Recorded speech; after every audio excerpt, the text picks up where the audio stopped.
नमस्कार। मातृशक्ति और पितृशक्ति जैसे अदृश्य शक्ति के द्वारा नारी रूपी माँ, पुरुष रूपी पिता हमारे जन्म के कारण हैं और उनका सम्मान करना हमारा धर्म है, उनकी रक्षा करना हमारा धर्म है। वैसे ही इस मानव जन्म को जिंदा रखने की शक्ति धरती माँ रूपी जो हमें खाद्य पदार्थ की कारक है और उस खाद्य पदार्थ को उत्पादक करता किसान मजदूर के सम्मान रक्षा के जिम्मेदारी उनकी है जो इनको वजूद में रखते हैं। तो हमें इनका एहसान नहीं भूलना चाहिए। ये हमारे शास्त्रों अनुसार भी कहा गया है, लेकिन होता इसके उलट है। कहने और लिखने में ये पुरातन से आ रहा है, लेकिन प्रत्यक्ष दर्शन में इसका सम्मान नहीं है। दोनों ही उस अवस्था में आप पहले तो पूरी दुनिया की कहते हैं, लेकिन मैं तो अपने भारतवर्ष की बात करूँगा कि शास्त्रों में भी नारी का सम्मान, पृथ्वी को माँ बताया गया है और किसान को भगवान बताया गया है। क्या उस तरह का हमारे यहाँ प्रत्यक्ष दर्शन है? और मेरे भाइयों, मैं ये बोल रहा हूँ सरकार के लोगों और आम जनता, आप ये समझ लें, जैसे माँ अपना क्षरण करके अपने बच्चे को जन्म देती है और उसका पालन करती है, लेकिन उसको जिंदा रखने के लिए जैसे ये धरती माँ और उसको उत्पाद करने वाला भगवान रूपी किसान और मजदूर, वो भी आपके लिए सम्मान्य होना चाहिए।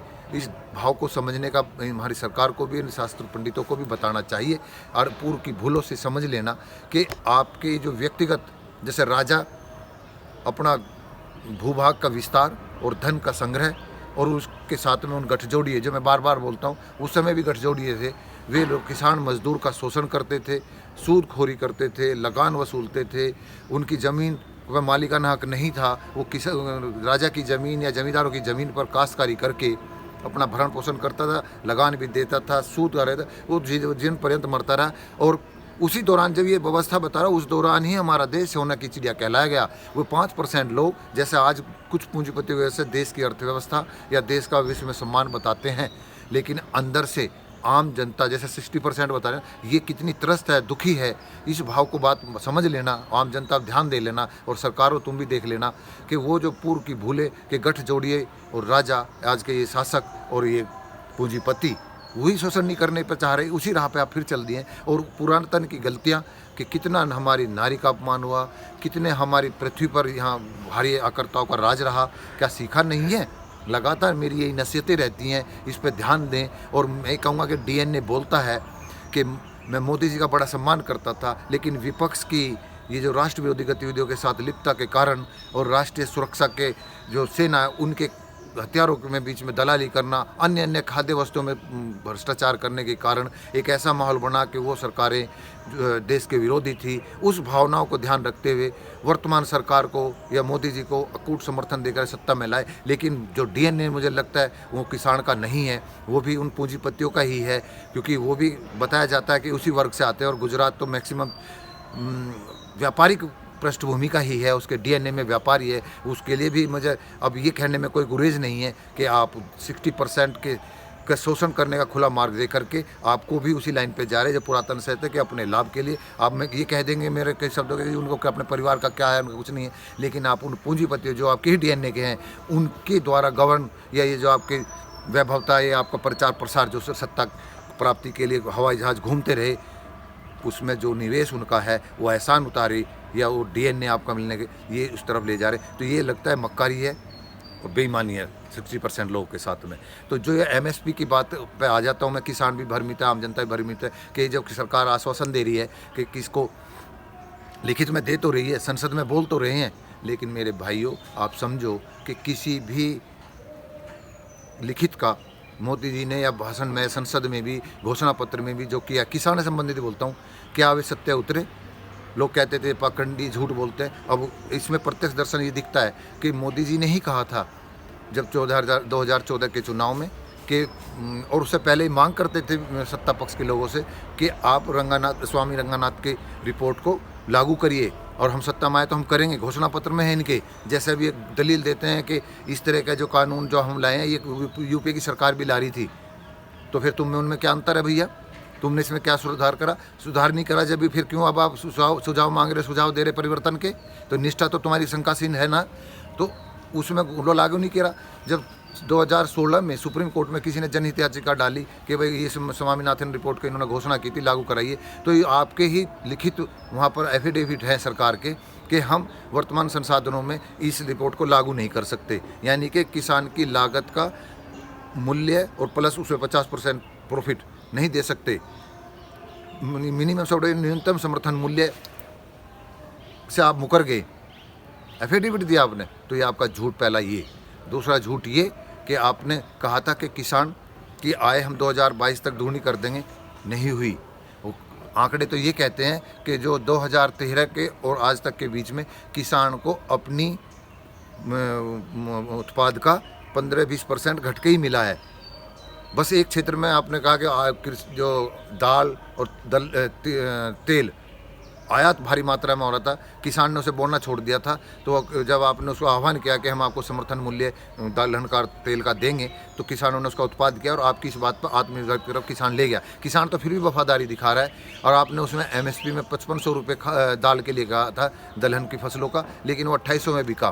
तो यानी कि आप किसान तो आपके साथ और देश के साथ में वफादारी कंधे कंधा मिला के चला रहा है, आप अपनी बातों से मुकर रहे हैं। तो ये जो न्यूनतम समर्थन मूल्य का वैधानिक नहीं होने के कारण हो रहा है।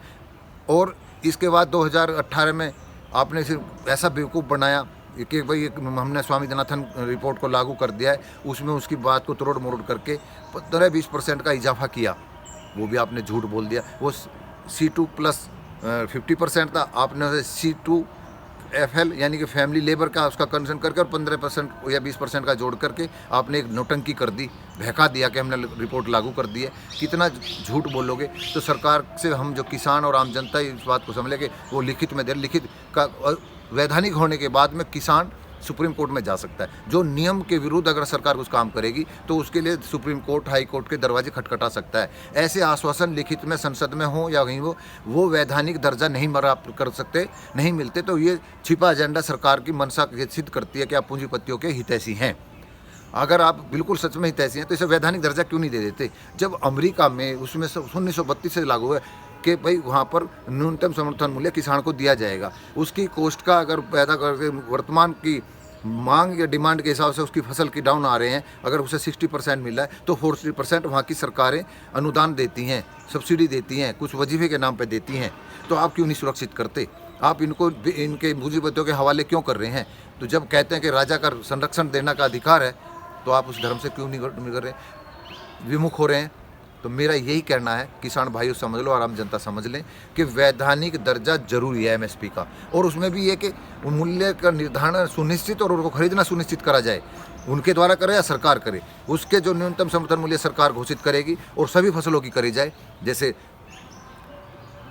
तो ये हम 23 फसलों का कहते हैं, लेकिन अमूमन गन्ना मिल खरीदते हैं, दाल, धान और गेहूँ सरकार खरीदती है, लेकिन 100% नहीं खरीद पाए। तो 100% न्यूनतम समर्थन मूल्य सरकार या पूंजी के द्वारा खरीदने का व्यवस्था करी जाए, सरकार दे या पूंजीपतियों के द्वारा उसके जो लागत का घटत है वो उसको भरपाई करने का संवैधानिक अधिकार दिया जाए। ये मांग किसान भी करे, आम जनता भी करे, और इस भाव को समझ ले। भ्रमित कर देते हैं कि हम लिखित में दे रहे हैं, झूठ बोलते हैं। तो आपके झूठ जो लिखित में उसमें किसान कहाँ चला जाएगा? सुप्रीम कोर्ट जाके आपकी बात को, घोषणा पत्र को जाके चैलेंज कर देगा क्या? जब उसको संवैधानिक अधिकार ही नहीं है, उसको अमली जामा ही नहीं पहना रहे आप। तो इन्हीं शब्दों के साथ भाव को समझना, सरकार भ्रमित कर रही है और झूठ बोल रही है कि किसान भ्रमित हैं, लोग उन्हें भ्रमित कर रहे हैं। आप भ्रमित कर रहे हैं, आप उनको गुलाम की तरफ ले जा रहे हैं, गुलाम बन जाए किसान। 60% हैं वो जो उन पर निर्भर हैं। अगर वो आपके खिलाफ हो गए तो आपको बहुत भारी पड़ेगा। और आप कहते हैं मैं देश को समृद्ध करूंगा, मान सम्मान बढ़ाऊंगा, तो उस तरफ भी जाइए। चंद लोगों के एहसान मत उतारिए। 60% ने आपको वोट से जिता कर भेजा है, उन्होंने फंडिंग की है तो वोट हमने दी है, और ये किसान भी बताए, आम जनता भी बताए। इन्हीं शब्दों के साथ मैं अपनी वाणी को विराम देता हूँ। मेरे दर्द और भाव को समझना। नमस्कार।